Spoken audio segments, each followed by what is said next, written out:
Assalamualaikum warahmatullahi wabarakatuh. Waalaikumsalam warahmatullahi wabarakatuh. La hadratin Nabiyil Mustafa Sayyidina Muhammadin Sallallahu alaihi wasallam. khususan Syekhina al-Mukarram wa muallifi hadzal kitab wa syarihihi radhiyallahu anhum. Syaikhul lillahi lahumul Fatihah. A'udzu billahi minasyaitonir rajim. Bismillahirrahmanirrahim. Alhamdulillahi rabbil alamin arrahmanir rahim maliki yaumiddin. Iyyaka na'budu wa iyyaka nasta'in ihdinas siratal mustaqim siratal ladzina an'amta 'alaihim ghairil maghdubi 'alaihim waladdallin. Bismillahirrahmanirrahim. Alhamdulillahi rabbil alamin. Wabihi nasta'inu ala umuri dunya waddin. Assalatu wassalamu ala sayyidina Muhammadin wa ala alihi sahbihi ajma'in, amma ba'd.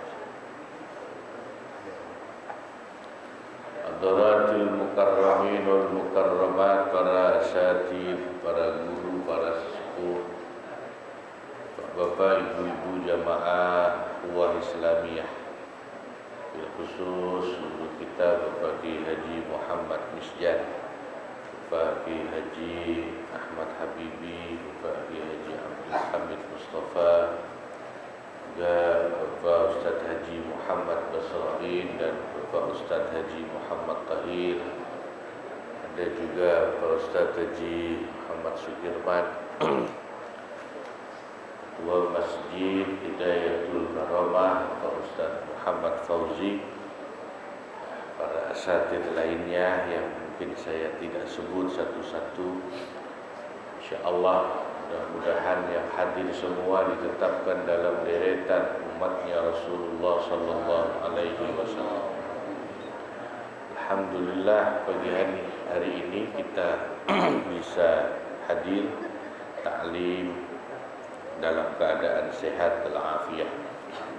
Mudah-mudahan diberikan panjang umur, ditambahkan barokahnya, istiqamahnya oleh Allah Subhanahu wa taala. Halaman 111 yang paling bawah ya. Betul. Bismillahirrahmanirrahim. Ghaira mu'taddatin an wad'i syubhatin.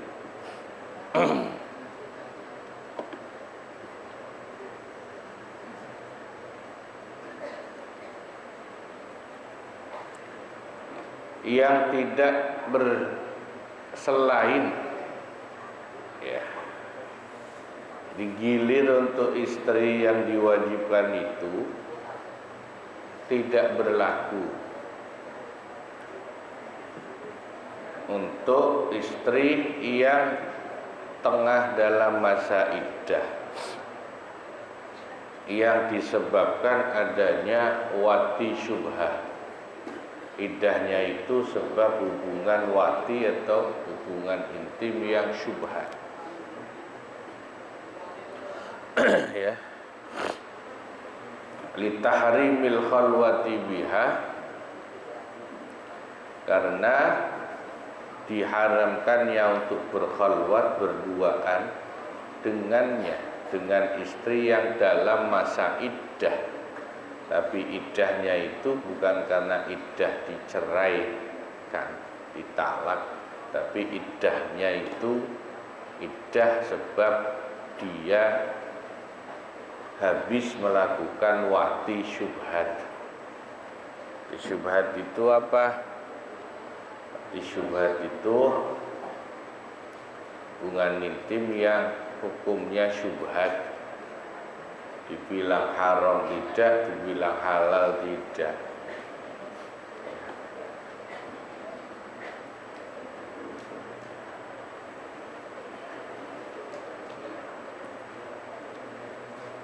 Contohnya seperti apa wati syubhat itu?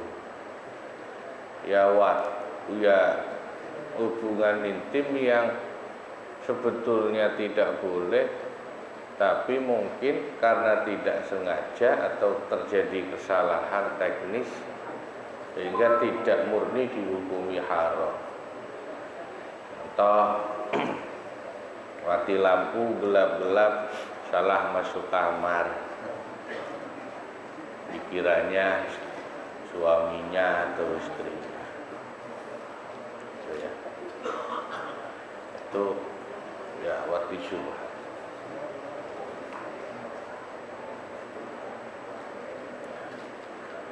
Wa saghiratin la tutiqul wat'a, juga istri yang belum berhak dapat giliran ya untuk digilir dalam poligami itu adalah istri yang usianya masih kecil, belum cukup, belum kuat untuk melakukan hubungan suami istri. Misalnya nikah sama anak umur 10 tahun berapa, itu maka istri yang kecil itu tidak ada dapat jatah giliran seperti istri yang dewasa. Ya.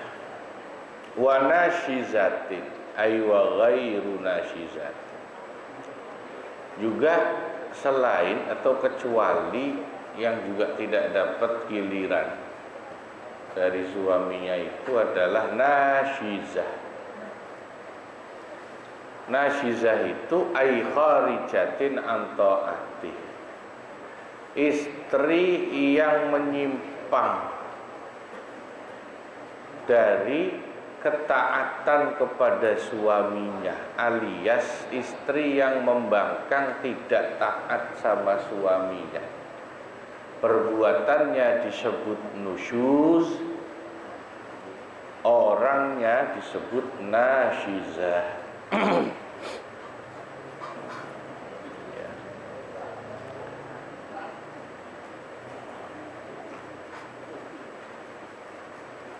Jadi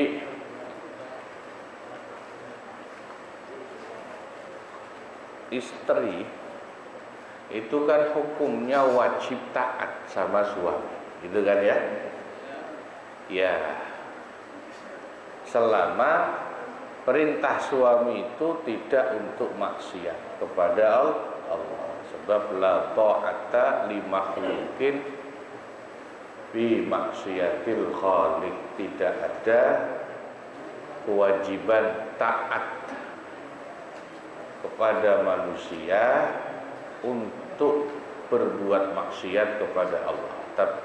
Berarti selama perintah suami itu tidak menyuruh istri maksiat kepada Allah, istri wajib taat. Kalau tidak taat, tidak nurut, itu namanya nashizah, menyimpang dari kewajiban taat. Contohnya di sini, bi an takhruja min ghairi idnihi min manzili, istri berani-berani keluar pergi dari rumah tanpa izin suami, itu tidak taat namanya. Tidak taat.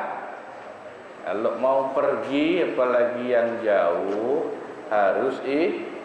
Kalau suami nggak ngizinin, jangan dilakukan. Ya.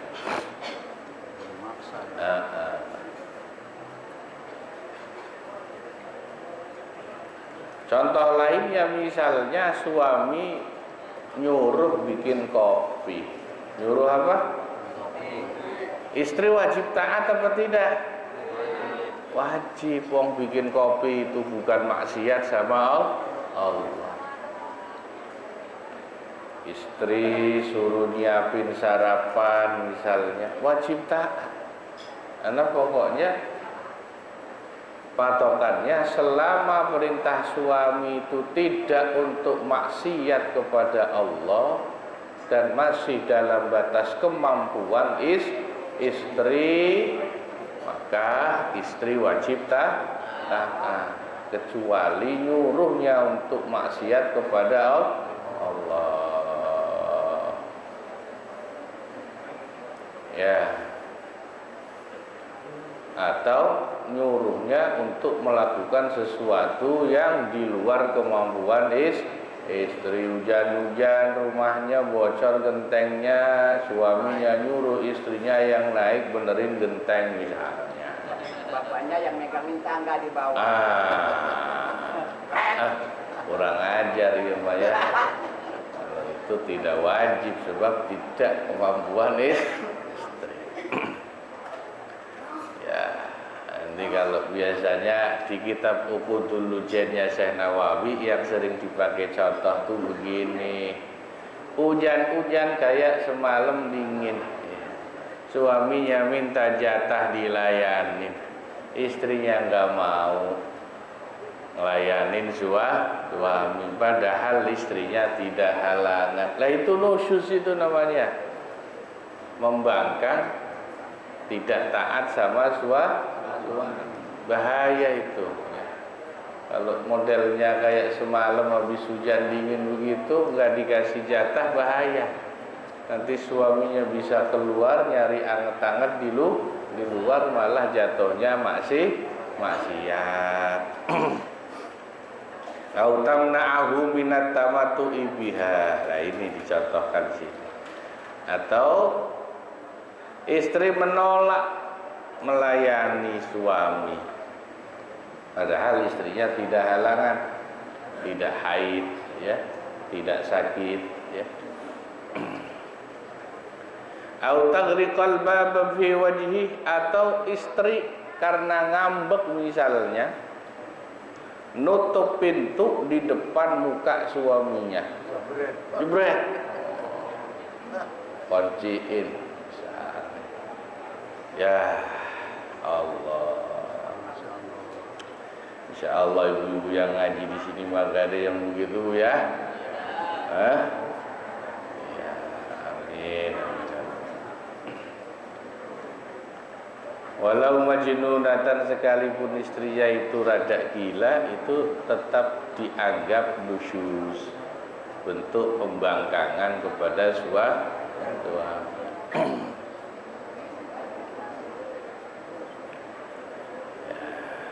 Jadi jangan begitu. Kalau ngambek sama suami, jangan tutup banting pintu di depan muka suami, ya, cukup bilang aja, abang nggak usah tidur dulu di kamar, itu aja. Kecuali ya bayar tiket gitu. Berapa tiketnya Neng? 5 juta. Wa ghaira musafiratin wahdaha li hajatiha. Kalau biirni, dan juga yang seperti itu bentuknya adalah istri yang pergi sendirian meskipun untuk keperluannya sendiri dan perginya jauh, walaupun atas seizin sang suami. Istri itu ya dalam masalah pergi, kalau perginya itu agak jauh, itu tidak boleh sendiri, harus ada temannya. Temannya itu ya mahram, yang jadi mahram, atau ya, sama-sama dengan ibu-ibu yang lain supaya aman dari fitnah. Ya. Pokoknya kalau agak jauh dikit harus ada temannya. Dan yang pertama, yang paling penting izin sama suami. Maka istri-istri yang seperti itu dicontohkan, yang sudah membangkang atau nusyuz, fala qasma lahunna, tidak punya hak mendapat giliran. Ya, kalau dia istri yang dipoligami. Kamala nafaqata lahunna, sebagaimana istri yang seperti itu tidak punya hak untuk mendapat jatah nafkah belanja. Ya, jadi jangan salah ya. Di samping tidak dapat hak jatah giliran, istri yang seperti itu tadi yang disebutkan contoh-contohnya itu juga tidak dapat jatah belanja. Boleh di stop dulu. Ya. Uang belanja. Ya Allah, ini hukum nikah itu begitu. Meskipun dalam prakteknya biasanya kalau istri yang seperti itu terus suaminya takut, malah justru duit belanjanya ditambah. Padahal kalau sama-sama ngerti ngaji, suami itu tidak salah kalau nggak ngasih duit belanja dulu. Istilahnya ada moratorium, menghentikan sementara. Kalau istilah dagangnya embargo, istri di embargo dulu, tidak dikasih jatah belanja. Istrinya nusyus, istrinya membangkang. Kecuali nanti istrinya sudah baik lagi, tidak bangkang lagi, baru dibuka lagi embargonya, duit belanjanya dikasih lancar. Ya tergantung berapa hari itu nggak dikasih duit belanjanya, ya tergantung baikannya berapa hari. Ya harusnya jangan lama-lama ya berantem itu. Kita sama orang aja berantem sama Nabi nggak boleh lebih dari 3 hari ya kan, diem-diemannya, apalagi sama istri. Ya harusnya lebih cepat lah. Ya Allah. Far'un, ada cabang pembahasan. Qala al-Azra'i naqlan an tajzi'atir ruyani. Al-Azra'i menukil dari kitab tajzi'ahnya Imam Ar-Ruyani. Begini yang dinukil, walau dhahara zinaha halalahu man uqasmiha wa huquqiha litaftadiya minhu. Apabila telah jelas perbuatan zina dilakukan oleh istri, selingkuh istrinya, jelasnya itu seperti apa dasarnya? Kalau di kitab I'anah dijelaskan, ai bil bayyinah au bisyuyu. Kejelasan selingkuhnya istri itu sebab adanya bukti. Bayyinah itu bukti. Rekaman CCTV misalnya itu kan bukti ya, bayyinah. Atau bisyuyu. Syuyu itu istilahnya, terjemahnya artinya sudah bukan rahasia umum, jadi omongan orang. Banyak tetangga dan orang yang lihat kalau si istri itu sering jalan sama laki-laki lain. Makanya kan disebut syuyu. Kalau di bahasa pesantren, syuyu itu artinya kuncoro, bahasa Jawanya. Kuncoro itu bahasa Indonesianya apa? Terkenal. Dia adalah si tukang selingkuh, misalnya jalan sama laki-laki lain. Halalahu man uqasmiha wa huquqiha, halal maka hukumnya bagi si suami untuk mengembargo, tidak ngasih jatah giliran istri dan mengembargo hak-hak nafkahnya istri itu, di stop duit nafkah dan uang belanjanya. Nah, itu dilakukan tujuannya apa? Yang boleh seperti itu litaftadiya bihi. Tujuannya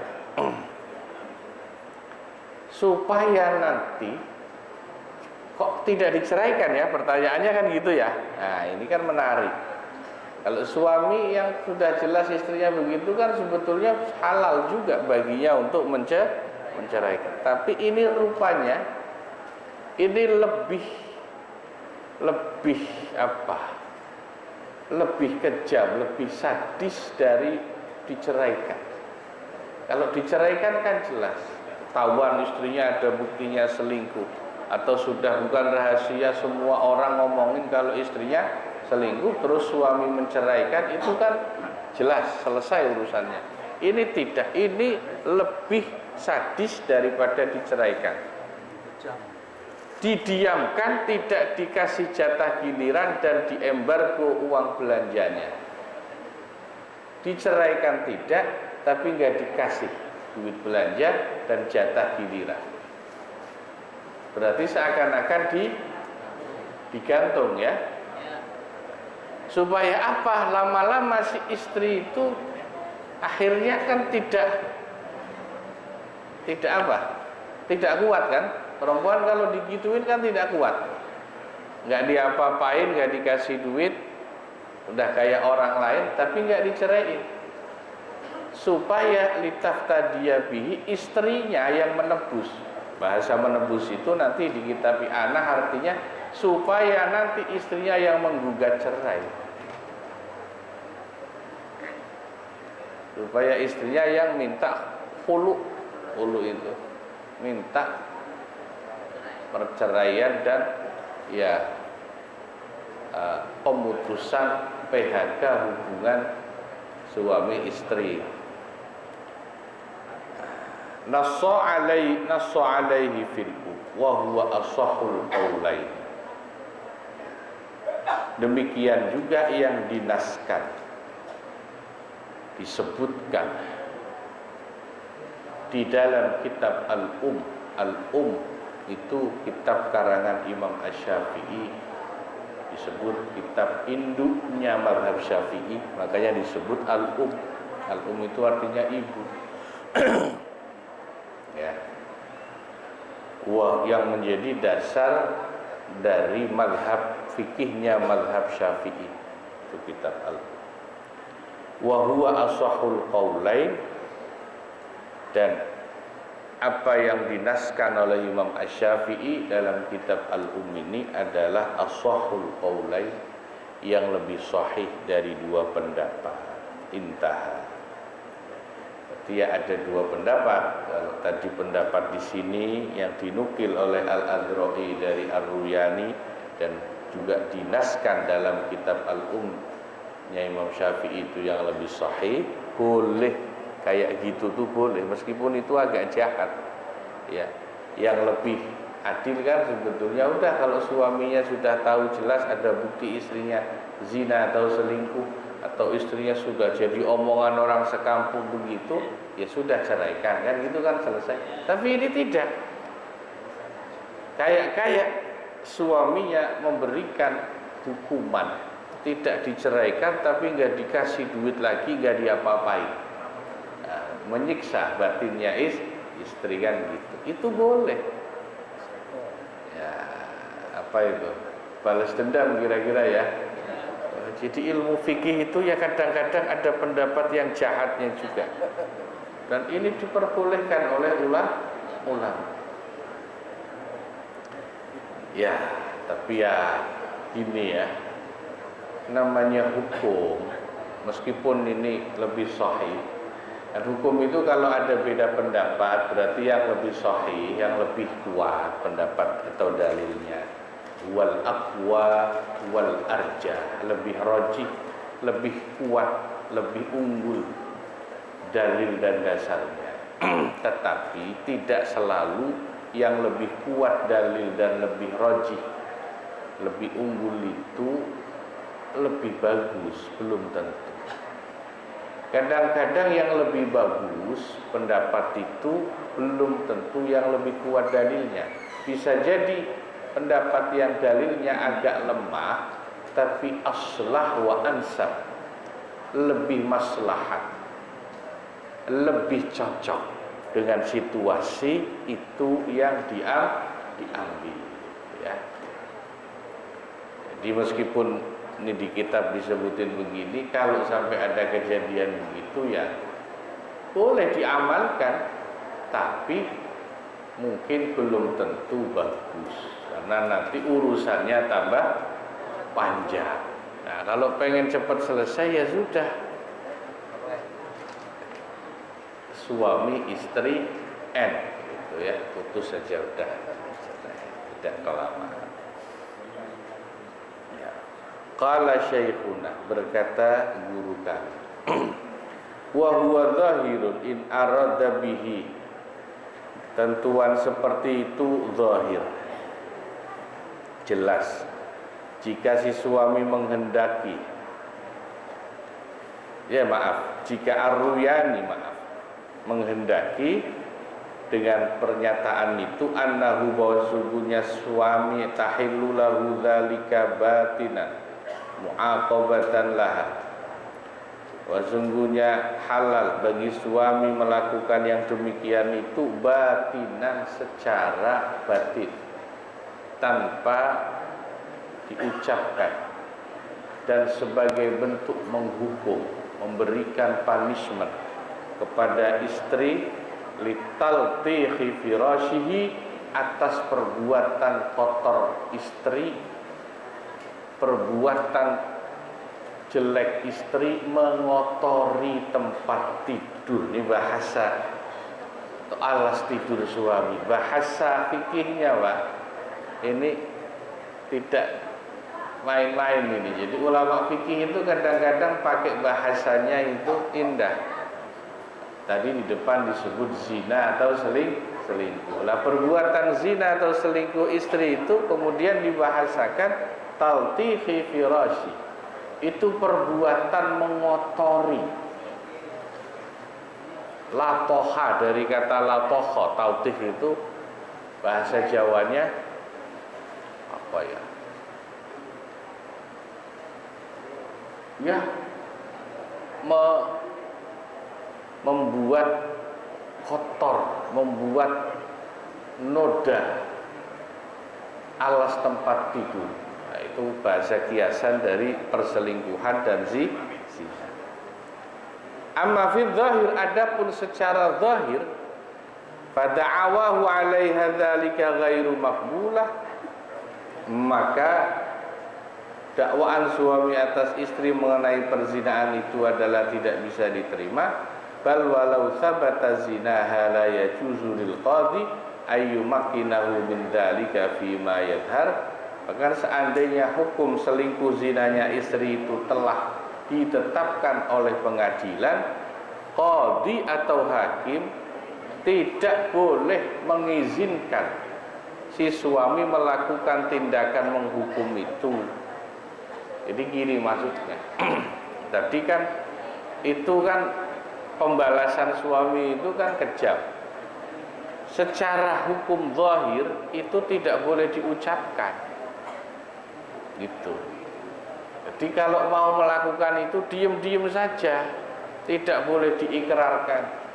Kamu nggak saya cerai, tapi kamu nggak akan saya kasih duit lagi. Itu nggak boleh secara hukum diucapkan gitu. Jadi diperbolehkannya kalau dilakukannya dari dalam hati saja, diam-diam, sebagai mu'aqabah, bentuk menghukum dan membalas perbuatan kotor istri itu. Sebab pengadilan agama sekalipun buktinya ada kalau istri zina, kalau dia belum cerai, selama belum cerai kan statusnya masih istri, itu tetap harus wajib dikasih nafkah dan duit belanja gitu ya. Nah, ini ngaji fikih ya. Walahu ailiz zauji dukhulun fi lailin wallahu a'lam bishawab. Sampai sini dulu, moga-moga manfaat. Lebihnya mohon maaf. Wassalamualaikum warahmatullahi wabarakatuh.